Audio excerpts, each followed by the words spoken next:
Hello, everyone, and welcome to episode 7 of the Early Years Learning Lab. Super excited for today's session. This podcast presented by Mini Monstars. Obviously, Mini Monstars runs sports, music, yoga, gymnastics incursions for childcares and kindergartens. Here with Coach Shane, as always, and our guest today, Melissa Felaro. How are you going? Hi, good, thanks. How are you? Good. Yeah, super excited to have you on. I know you are super busy, so thanks for coming on. And do you want to maybe, as always, like we get the guests to introduce themselves and kind of what you're doing? I know it's super busy time for you, so yeah. So I am Thrive Early Learning's Head of Operations. Yep. So we currently operate in New South Wales from the Central Coast all the way down to Wollongong. We've got 12 services at the moment. And my role really is to make sure that the services have enough tools and support to function. Yep. That our team love us, and we look at staff retention and attraction, and I work really closely with our head of education to ensure that our services are high quality and we're providing high quality care to children. And so the world of operations is always very busy. Yeah. It is an all-rounder type of approach and role, so I love it. I've been doing it for a long time now, working in ops, and we're about to go into another state. We're about to go into Victoria, so it's very exciting.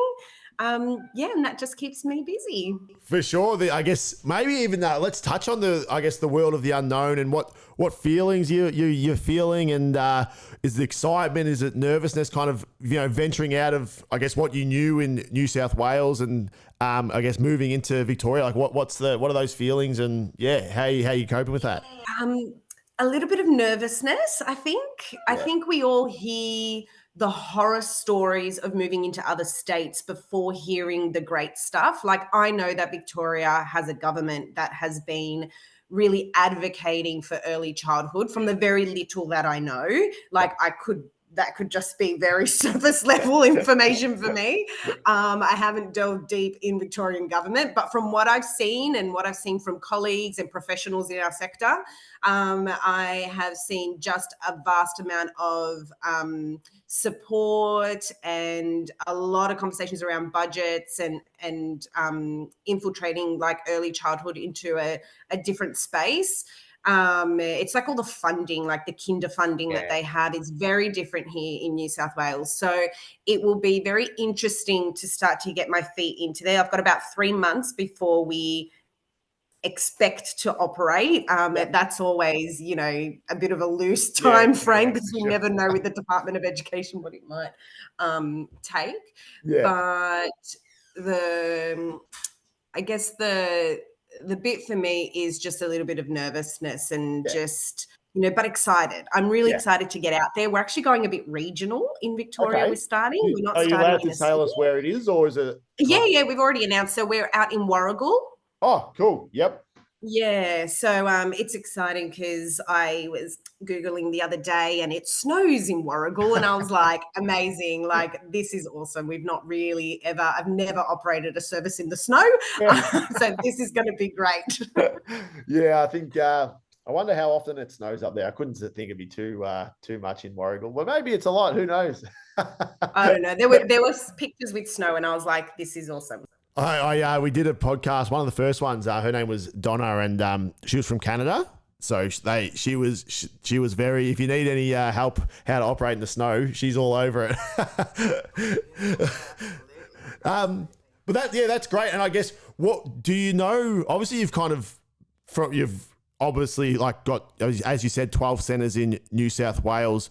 What is there any takeaways or things that you can learn that you've done in New South Wales that you can take and bring to Warragul and Victoria, that you can be like, okay, we can set, obviously there's going to be a little differences, but what are a few of the main things you can be like, this is how we can structure it, this is how we get people through the door, here's how we set it up? I think something that as a leadership team at Thrive, we all sort of sat, as we grew the team, we sat, like the original team always sat with those new people coming in and really embedding who we are. Yeah. Look, no business is perfect. we are technically still a green business. Like, we've been operating under our new leadership team only for 2 years. So Okay. we're an infant business. And so it's, for us, our ethos has always been kindness. And Yeah. so we bring people in. And the first thing we always say is, look, at the end of the day, we all have the same outcome. We want high quality care for children. But how we get there? We get there with kindness. Mm. And so for us, it's always like the first thing we say when someone walks into the office. It's the first thing we say when we have new center leaders join our team. And we hope that that resonates then down into the teams when they've got new educators coming in. Sometimes, we hear a lot in the sector around leadership and management, and my manager this and my manager that. And sometimes I have to turn around and I have to think around, what have we done as a sector to create leaders that are not empathetic? Mm. Like, Yeah. what have we done to create leaders who can't pull emotion aside and really make like impactful decisions that bring their team on board? So Yeah. for myself, our head of education, our area managers, we all have the same journey that we want to go on. We want to see children in our services come out and be, very cliche, active participants, right? Like, that's what we want. Yeah. But we want them to do it with kindness. For sure, and that's crazy because I literally just had someone on who's running a business at the moment that goes into centers, and it's all about emotional intelligence, empathy, kindness, and originally, and what she spoke about was obviously it was for the children, and that was like, how do we kind of use language and kind of introduce that into centers. But she said what she didn't expect to happen and what has happened amazingly was that since it got like implemented from educators and the director, and they started using it on each other, like using kindness, empathy, emotional intelligence with each other, the staff retention at centers got better, the communication between the leadership group and all that got better, and that was something that she didn't see. That obviously the focus was on getting the kids to kind of go through the program, but she said that it started working on the educators and the team, and yeah. Yeah, I think it's so important. Like, it's so hard to be like, it's so hard for a business at the moment to be different. Like, Yeah. it really is. It's Yeah. such a difficult thing. Like, the amount of times I've sat in our boardroom and gone, what makes us unique? And I'm like, we offer to families the same thing to Yeah. everyone else. Yes, we have a few different things that we offer. There's stuff in the pipeline that's going to be extremely exciting. Yeah. But at the end of the day, children walk through our front door and they walk out of our front door at the end of the day. And because of our staffing crisis, like, that's nothing new. The great educators that we used to have 10 years ago, they've left us. Yeah. And they've not left us because of just pay. They've left us because of conditions. They've left us because of COVID. Yeah. Like, there's so many different layers of why these educators have decided that actually early childhood's not for me anymore. And it's really heart-wrenching. And so then you get a cohort of educators that have come through that we're so grateful that we have a government that allows for international people to come in, study, be part. But it takes a lot of effort in a center leader front, in a business front, to make sure that what we want to deliver is actually happening when we have a cohort of educators, and it's the vast majority. Yeah. Because we're not talking about a minority of educators. Now we're talking about a majority of educators that are lacking training, lacking knowledge, Yeah. don't quite understand child development. Like, I remember being at TAFE and doing my Cert 3 and doing my diploma and having to sit in a classroom 6 hours a day Yeah. and having a teacher side by side, shoulder to shoulder with me, going, okay, Mel, I'm going to teach you how to calm a child down. Put them on your lap, put them in between your legs, Okay. push them forward a little bit, play with them, do this, do that. We don't get that anymore.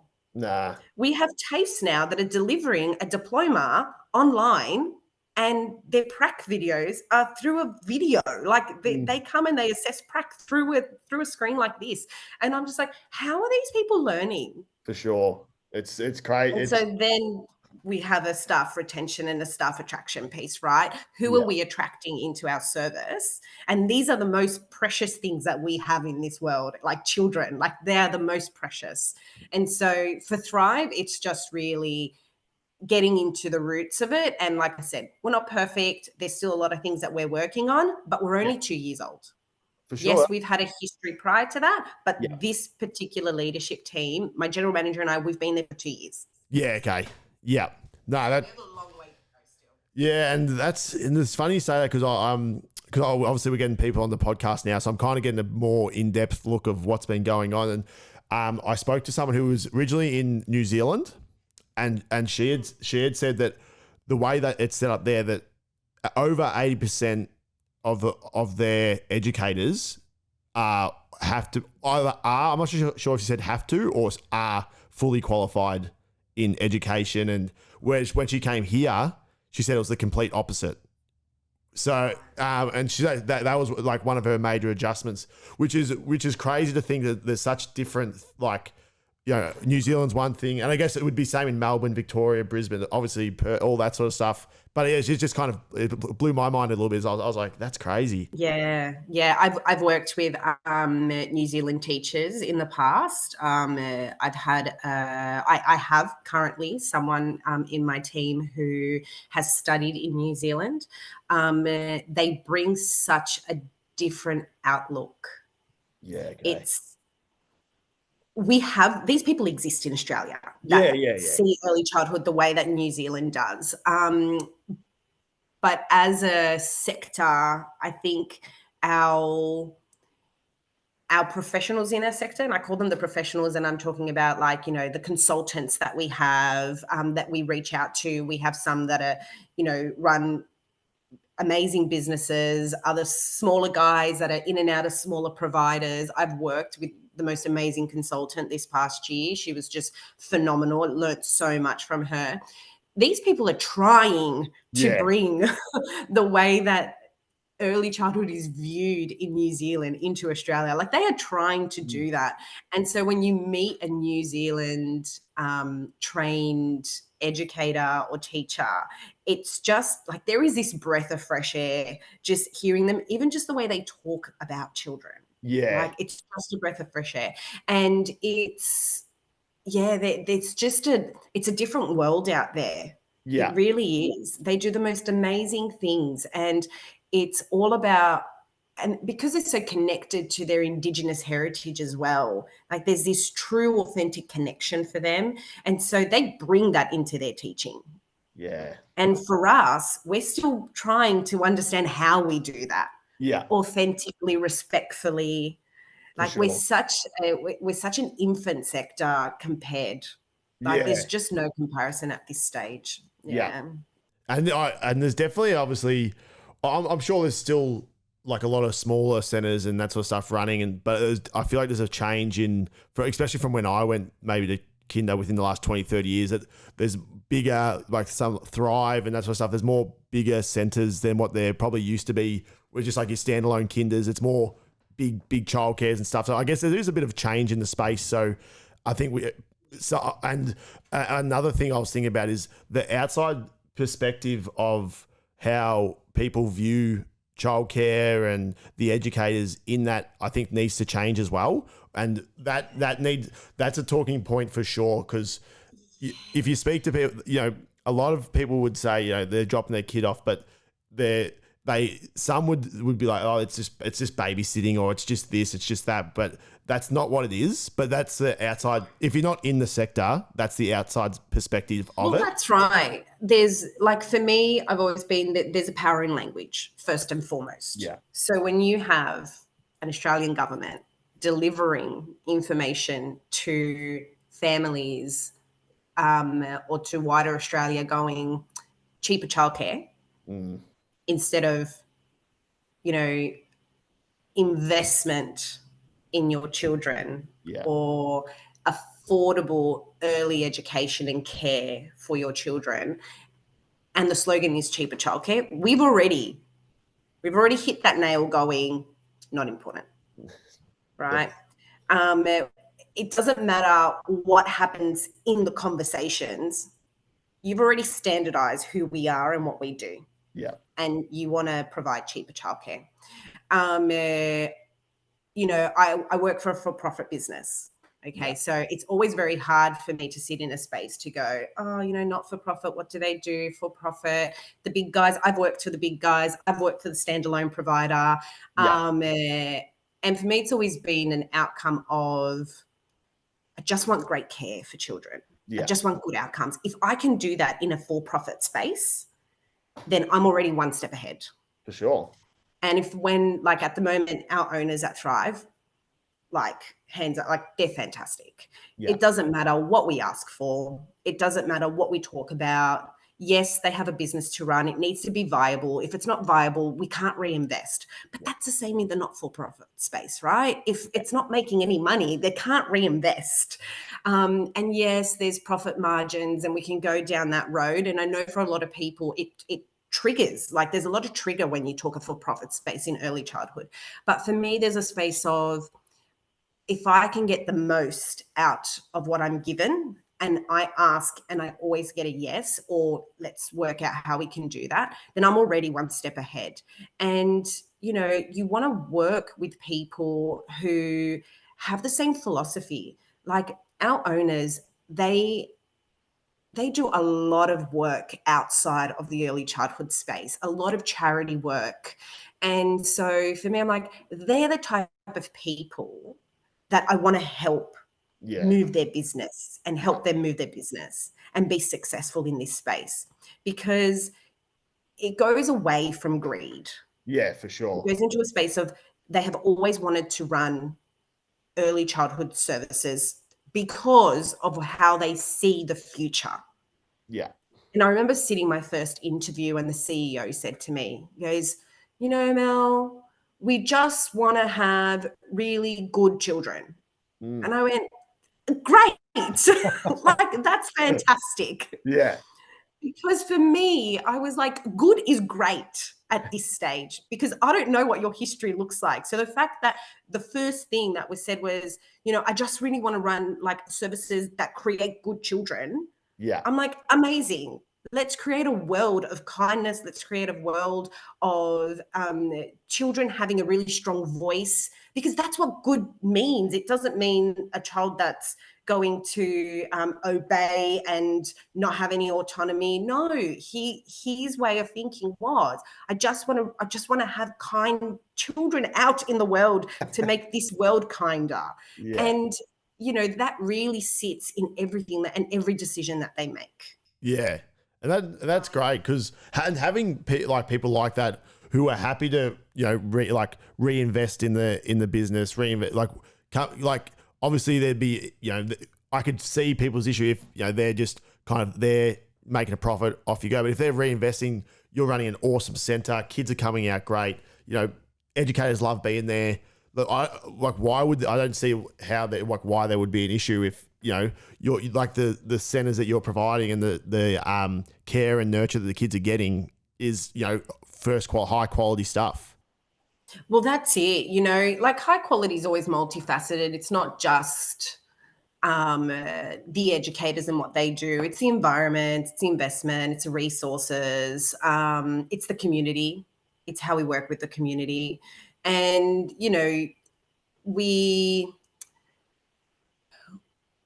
I think the hardest part is sometimes in early childhood that it's hard to be authentic. Yeah. Because there's so many underlying factors, right? You have your regulations, your laws, your national quality standards. You're always worried about assessment and rating.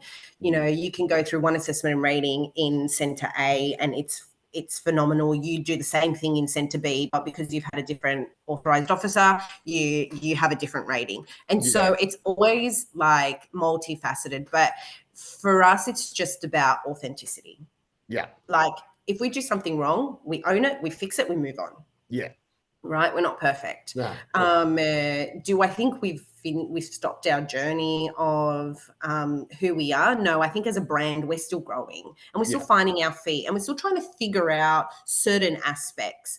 And we sat in a boardroom about a year ago and we said we want to do something crazy. But we all sat there and went, is this the right time to do that? Because we had just sat our first year together as a leadership team. We had just put out things like ThriveX, which is our employee value proposition. We really nutted down around what do we offer our people? What do we offer compared to everybody else? And we sat there and we're like, well, what do we do? So we actually came up with smaller programs instead of our big idea. We're like, the big idea's there, it'll happen at some point. But we came with smaller program. And like, if you've been online, you would have seen our connected program, which is something that sort of came out of a conversation because we brought a team of educators. So we asked for one educator from each service to come and represent their service in the office. And we had an EVP day. We just asked them, what do you want? Like, so simple. Like, this is EVP. We did some training around what EVP was, more in the fact of we brought them out to an office, so we better, make this worth it for them. Yeah, for sure. So we put some training in place and then we asked the question, what do you want? Yeah. And for them, a lot of it came down to professional development and connection, and how do they connect to other services, and how do they connect better with children. We got some crazy ideas like, can we have a vending machine? I'm like, absolutely, let's do this. Like, for us it was just how do we put this into a place? And so a lot of the conversations that I was getting out of it was that whole point of not so much what they need, but what they need for the children. Yeah. And so that's sort of where Connected came from. Our Connected program came from. Like, it's how do we support them to connect with the world? How do we support them to connect with land? How do we support them to connect with each other, with well-being? And so a lot of our programs have now sort of intertwined in that Connected program. And now we're actually looking at how does this Connected program go backwards into the teams, because it's really established for children and for families, but how do we now connect it to the team? And so it is really around that professional development. Like, I don't know any company, I might know one actually, that has actually sat down and gone, okay, every center gets X amount of dollars for professional development for their team. But then we as an organization have X amount of dollars for professional development. Yeah. And these budgets are hefty budgets. They could be anywhere between $500 to $1,500, depending on the month, how many weeks, how many educators they have. Yeah. And like, they get to use that however their team needs it. There's no asking for permission. As a center leader for us, you don't need to ask permission. Yes, there's a framework, and yes, you need to stay within that framework, but there's no asking for permission. If it's in the budget, go and do it. Don't wait for us to do it. Your team needs it. And that's the same, like, our Ignite and Thrive initiative. Like, that is an initiative we have every fortnight on our communication platform. So we use Employment Hero swag. It's just, a way that we communicate with our teams. Yeah, cool. From the office. And we put up professional development every fortnight. Here's a podcast. We run, we've got 10 tickets to the Invigorate conference. Who would like to go? Send in 25 words around why you'd like to go. And then we randomly pick on who's going where and making sure that it's fair across the services. We're looking at sending educators to the toddlers conference from Saman and Slattery. So like, all this stuff is really going above and beyond just the retention piece of just trying to keep our people in. Because we want them to be better. We want them to be better educators. We want them to be our future. Yeah, for sure. And it all kind of leads back to, well, one, why do you want them to be better? And it's one, because we want the best for the kids. Okay, so, and then when you kind of, one, you're obviously they can see that you care about like their center and what they're doing, but then two, not not saying here's $1,500, you go and have to do this. It's here. Here's the money. It's an option. We trust you in what you're doing, and then that kind of gives them more buy-in to what they're doing. They're saying, look, we don't have to do this. I've got what I'm here doing what I'm doing, but I can pick and I can see that this teacher needs that, or this teacher, or our center, we might be struggling here, whereas another center somewhere else might be struggling over there. So that sort of being kind and, like investing in your staff, although it's not the main thing, doing that will get that retention that everyone wants. And it was them who wanted it. It was their representative of their service who took time to speak to their team before coming to me in that meeting and said, what do you want me to bring to Mel? What do you want me to bring? Like when I had an educator go, can you put a window in our staff room? And my heart sank because I was like, I wish I could. But unfortunately, that's out of my job description. That's actually the builder, and I don't think they're going to do that. The owners will let us do that. But it's those simple things. And so instead, we said, well, actually, you might have an area outside that we can set up for you. So you have a choice, right? So we have different conversations. It was like the whole vending machine. I was like, oh, why do you need a vending machine? In my brain, I never thought that I've ever been restricted. Yeah. As an educator, as a center leader, I had never been restricted. She's like, well, our closest petrol station is a 15-minute walk away. Yeah, okay. Yeah. So if we wanted to have a packet of chips, a chocolate, a milk, whatever it was, we'd have to walk 15 minutes there, 15 minutes back, and our break is 50 minutes. Yeah. She's like, so we lose half our break doing that. And I was like, never thought that through. Yeah. And that's the simple stuff. And, retention is such a difficult thing because it's so individual. You can never please everybody. No. Look, I've had people leave me in the past and they probably wouldn't say nice things. But at the end of the day, it's so hard to please everyone, especially when everyone's individual emotions play a part. Yeah. And so as a business, what we're trying to do is just put in the core values of who we are and then hoping and supporting center leaders and their leadership teams to resonate that inside their services. Yeah. Like when I first walked into Thrive, we were predicting about an 80% turnover based on the previous 6 months. And, it was a difficult time for them. Like they had small business through COVID was very, very difficult. I say to myself, I was the lucky one that through COVID, I was in a humongous organization who had plenty of money in their back pocket to pay us, even though we still reduced hours and we still did all that, there was still plenty of profit coming in to support us. I could not imagine what a company like Thrive, who was only 4 centers at the time of COVID, how they even survived. For sure. No. It was difficult. It was really difficult. Like we were in the same boat, just the obviously I think any service-based business going out into the world and where you need people to come together, they were hit and couldn't we didn't have an in-service visit for almost 2 years. Yeah.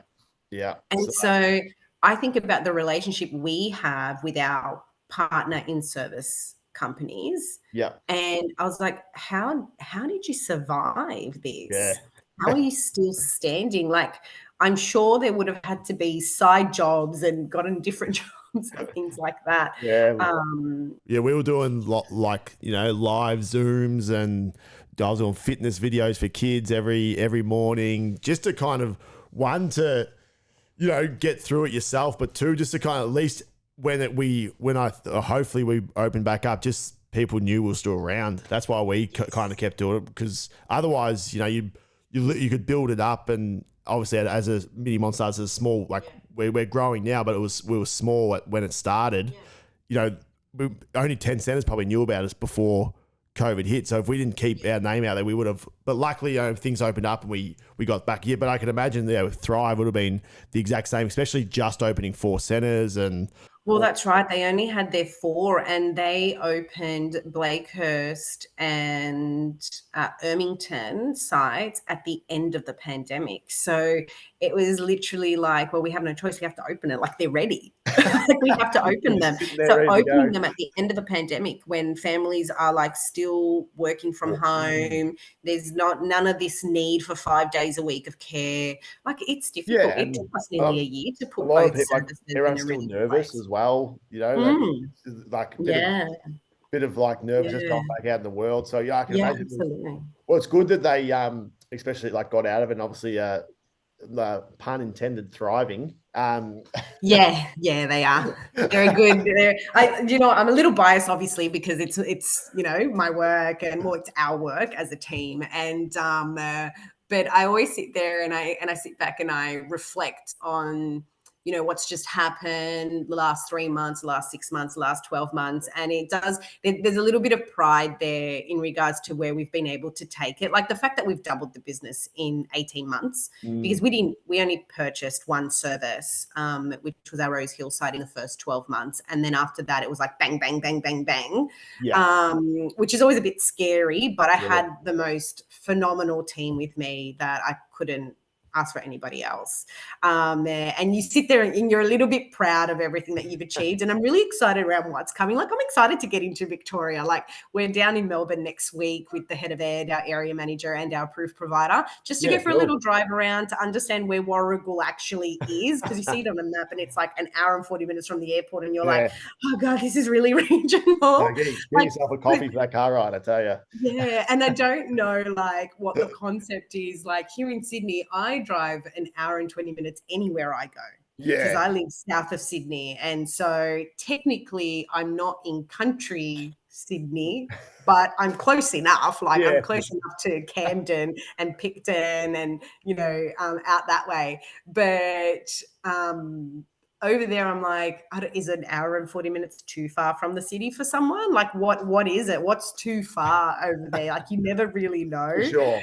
So, but when I spoke to a friend, she's like, oh, you got to go all the way out to Warragul. And I was like, it's only an hour and 40 minutes. Like, I go to the Central Coast here, which is 2 hours and 20 minutes for Yeah. me. So I'm like, it's only an hour and 40 minutes. But to her, she's all the way out to Warragul. And I'm like, yeah. No, that's great. It's exciting though to get stuff started in Melbourne, Victoria, and kind of see how it all works. It'd be, and then how do you go? I guess that's probably a good way to kind of transition. Is how did you go about, and what are you looking for when starting to plan out a team? Obviously, I guess from the top, is it you first get your area manager, then you're looking for centre directors, and then how do you kind of do that, and what are you looking for that if educators or people are trying to look for getting up to the next step, what are you looking for? Yeah, so like as in for Victoria at the moment, or just in Just general? well, Just in Victoria, just in general? general, I think would be better. Yeah. Yeah, So we actually made a promise to ourselves as leaders for Thrive that the first thing we were ever going to do is ensure that the people who already work for us have a really clear plan around what their career looks like. yeah, Both myself and my general manager, we come from outside of the sector. So really, I've only been in the sector for probably around 12 years now. So it's not okay, very long considering other people my age have probably been in the sector for like 20 yeah, years. yeah, Um, uh, but one thing that always honed into me was the importance of succession planning. And, I'm a very honest person. So if I feel like someone has a path, but it's not the path that they think it is, I'll say it. I'll be like, actually, I see you down this path. Because yeah, at the end of the day, it's important that as leaders, we're really transparent with our people and they understand. And the last thing I want is someone to apply for a role internally and then I go, actually, I don't think you're the right yeah, person yeah, for the yeah, role, and that's new to them. yeah, Like, for me, it's really important to go, actually, we've had this conversation, not quite the right person, but let's put you on the right training plan to get you to the to get next there. role. Yeah, So it's a little bit more complex. Like, at the moment for, say, Victoria, we're looking at hiring a really experienced centre leader. So what we want is someone, either an area manager who's happy to step back for 12 months yep, and go into a centre leader role and help us establish the brand in Vic. And then once we get our second service, then they would step up into like a multi-site role between the two services, train the two center leaders, and then step into an area manager role. Yeah. So this role is already coming with a succession plan. And that's what's exciting about us. Like, we can do this stuff. Yeah. Right? Because we have enough ground support, like, and advocacy that we're just like, yep, let's do this. Like, I think some other companies might turn around and be like, oh, we won't tell them it could be an area manager role in case it's not. And we're like, but I don't want to hire someone that's not going to be my next area manager. Yeah, for sure. I don't want to hire someone that's not going to be my next head of ed. Yeah. Like, we all want to make ourselves redundant at some point. Like, we want to make sure that we can retire in a few decades time.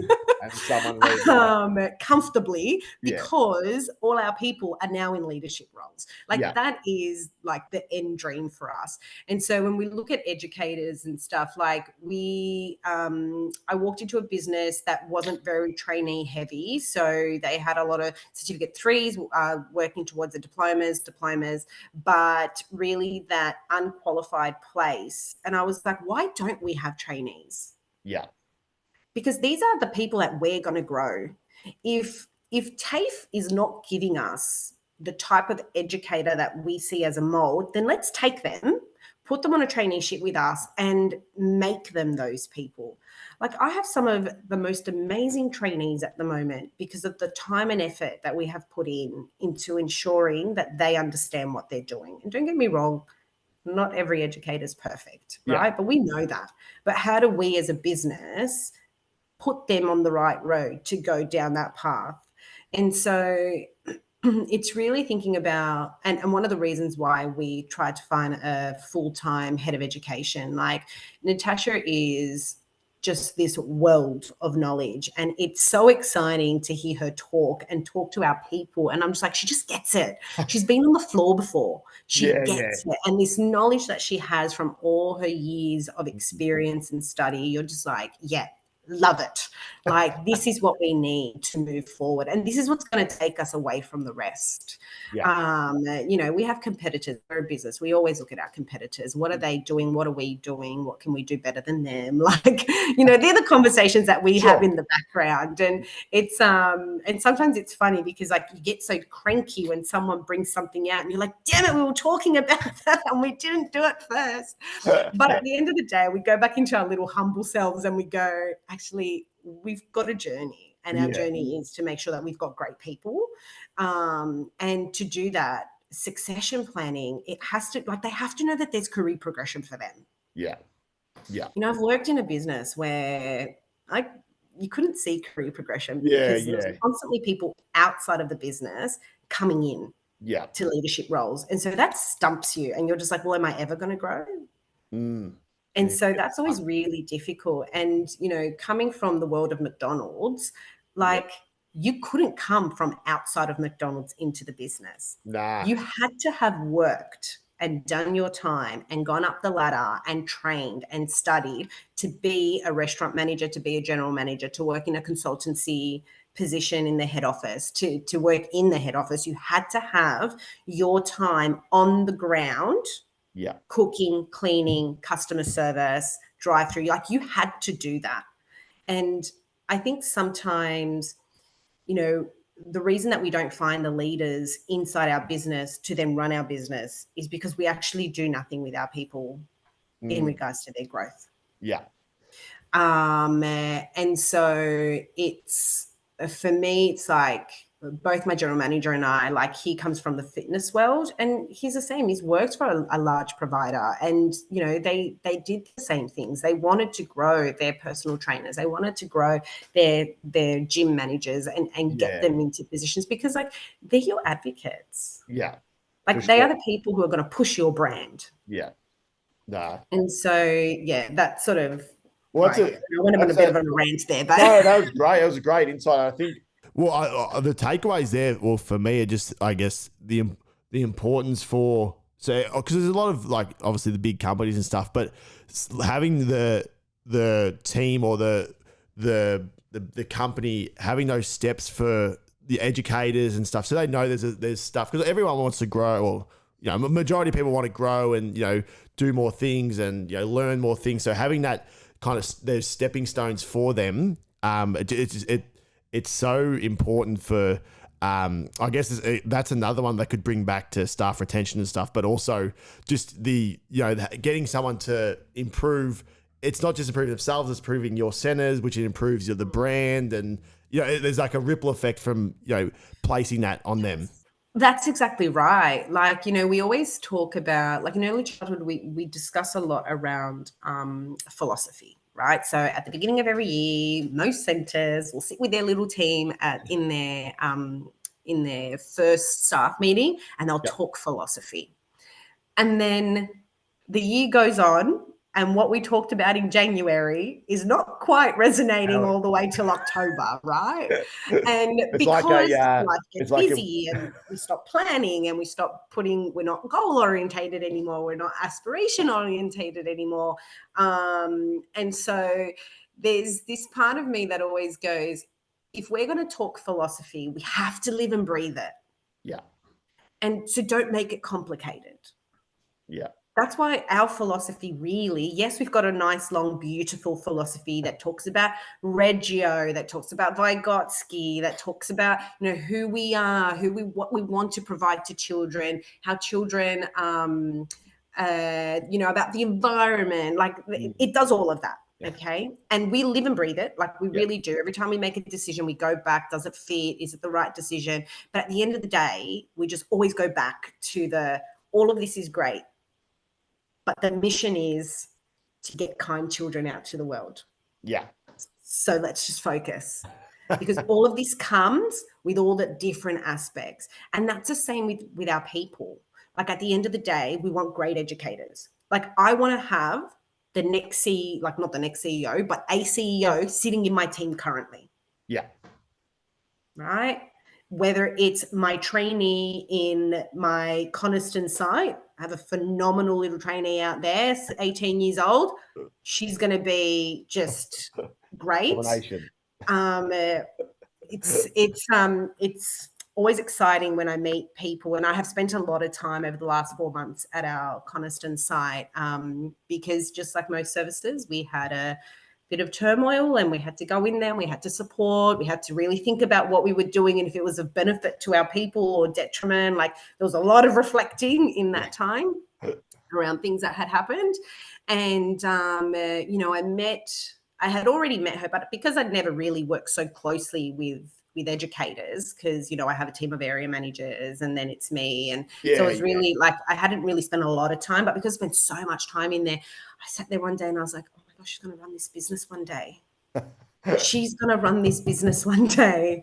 And I had to say to her, I was like, you don't understand how natural it is for you, this sector and leadership. And you're 18. That's crazy. So natural for her. And, others find it difficult, but that doesn't mean they can't be the CEO. It just means that it's got to be that little bit more study, that little bit more support, that little bit more help. And it's just, for me, it's like, I just want a team of people who advocate not only for early childhood, but for Thrive as much as I do. Yeah. Like I'm a huge advocate. Anything I write, anything I talk about, anything I do, like I've been on ABC News last year. I never thought I would do that in my life. But for me, it was like when they asked me, I was like, yeah, absolutely. I'll talk about what we're doing at Thrive. Yeah, for sure. Because I believe in what we're doing is the right things. Yeah. So, yeah. And I just think our sector is suffering. It really is. And it does need intervention. It does need the government to come on board. We've got ALACA. Are they really supporting us? I don't know. Like, I don't know enough. I don't quite have the time to sit and read everything that they put out. But, and I know that it's hard for a lot of people to sometimes hear from professionals that come from the for-profit side, but I don't advocate for the big guys. Like, no. I know the amount of profit and stuff that comes from there, and that doesn't get reinvested. It's happening. And I'm not an advocate for that. Yeah. But the people, I know people that work With in large organizations who are phenomenal, mm, and they're trying to do the right thing. for sure. Yeah, Just because there's a group of people sitting overseas yeah, and they're making, they're putting pressure on the people here, yeah, it doesn't determine who the whole organization is. for sure, for sure. Yeah, it's just, I just think that unless the government reformed early childhood and brought it all back and run by the government, we will always be having the same conversations. Yeah. It'll always be the same conversations. Yeah, I just wish if somehow we could get from the top down, just the change of just how it's perceived, like the perception of the sector, it would just help so much. Which is, but that's a lot. That takes a long time, and It's the world of like TikTok at the moment, the world of Instagram. Like TikTok for me, I follow a few different early childhood people and love their advocacy and love what they do. But I can see that, yes, all of this will make an impact somehow, but we're not the first generation to advocate for early childhood. no, And I think we're still advocating for the same things. yeah, And I don't know what the answer is. Like, I don't. I no, could tell you, let's put it all back in the government. yeah, But then my heart sings for my owners because yeah, I'm like, yeah. they'll lose their business and they're actually in it for the right reasons. And yeah, I honestly like. I don't think that's the answer because that's right. You're losing. It's you. There's good people within the government. There's good people, owners, that sort of stuff. I think we need to work out a blend. It's something you could talk about and think about. It's not a. It's such a complex issue. That's not.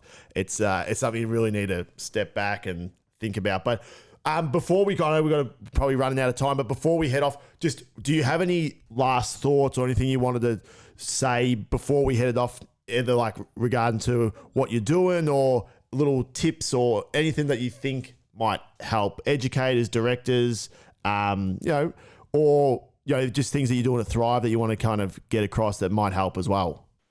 Yeah. So obviously for a couple of things, I guess, Thrive is always looking for educators. So if you've loved what I've said today, reach out.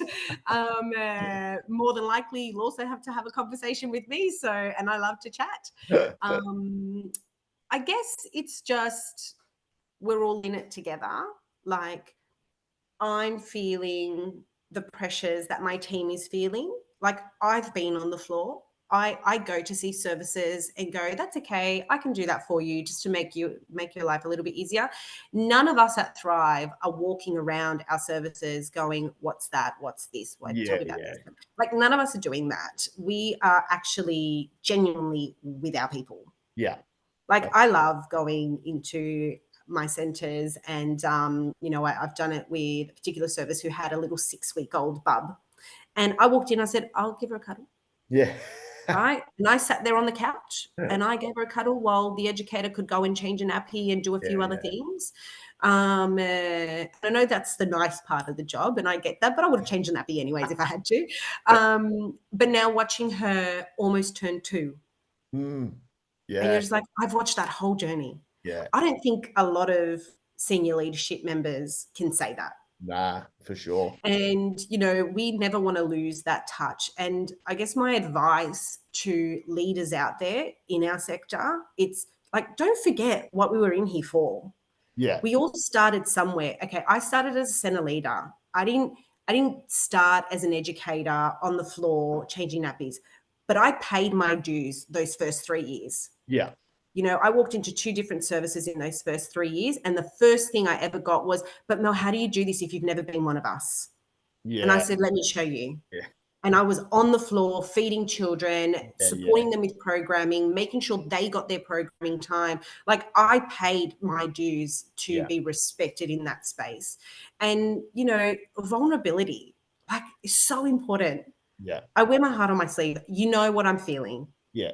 If I'm cranky, you'll know because I'll tell you respectfully, but I'll tell you because that's so important as leaders. Like, I think sometimes we hide what we're thinking and what we're doing, because we have this perception and this shadow that sits above us. That's like, I can't let my team know that I'm upset. No, I walked into a service 4 months ago, and my second day, I was cranky around what I was seeing. I was upset with myself. I was upset with my brand, because we didn't do the right thing. Yeah. And we should have. And why didn't we? My question was, why didn't I see this? Yeah. And and I told that to my team, a team of 30 educators. Well, there was a little bit less at that stage, because we did have a few educators leave us, unfortunately. And that's what happens. You do the wrong thing and people don't stay. Yeah. Yeah. And now I have the most amazing team down there, because I spent the last 4 months just nurturing them and loving them. Yeah. And that's my advice. It's not a one size fits all. Leadership is not walking in, sitting in your boardroom, making decisions and walking away. Yeah, for sure. And it's also, I think sometimes these companies forget this. Yeah. And I think another thing we touched on is leadership. It's also you don't know everything. So that's another thing that I think when some people get into leadership and they think they need to know everything, and someone comes at them with a question and they'll say something that they might not know, or they'll be, oh yeah, I know that, that's this. But where it's like, you can take on advice, you can take on, they come to, oh, I actually don't know, but I'll get you the answer, or someone will say, oh, how about we try this? And it's not about saying, oh no, I'm the leader, I'll do what I want to do. It's about getting everyone involved, and that way the person that's come and said, oh, how about we try this? And you've kind of, yeah, let's work on that together. It kind of brings them in as well. Exactly. That buy-in is so important. I don't think the last 4 months since I've been helping this service, I don't think I've made not one decision without asking someone what they thought of it first. Yeah. I don't do that anyways. My area managers are fully aware of what we're talking about. Yeah.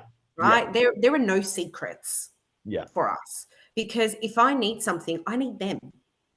I need to bring on another person in our team. I will ask them, hey, we're going to need to bring another person in the team. I can see you guys are stretched.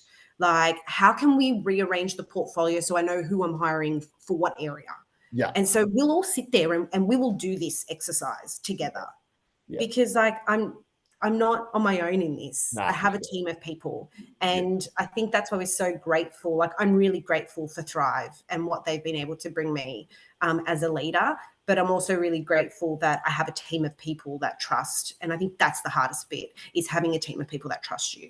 Yeah, for sure. Nah, awesome. And the last thing is what we always ask. It's the mini Monstars question is, so it's a bit of so it is, who do you think would be good for this podcast? But whoever you say, you have to help get them on. Okay, so, and then the other one is we also open it to what other topics and stuff do you might think we should discuss that could bring value to the sector? Okay, so I think part two of that question, what are the topics to bring value, is I think really reaching down to our educators and what they need right now is probably a lot of information around how they support children with complex needs. Yeah. Whether it's behavior, diagnosis, ESL, whatever complex need that family is bringing into your service is how. So looking at maybe experts in the field of behavior management, looking at experts in the field of autism. That's what our people need right now. It is very predominant. It is everywhere. It is, educators are tired. They don't know what to do anymore, because it's complex. Family's complex. So that's probably what I would say in that sense. Who could come on? You've stumped me. I'm just trying to think on some of the great people. So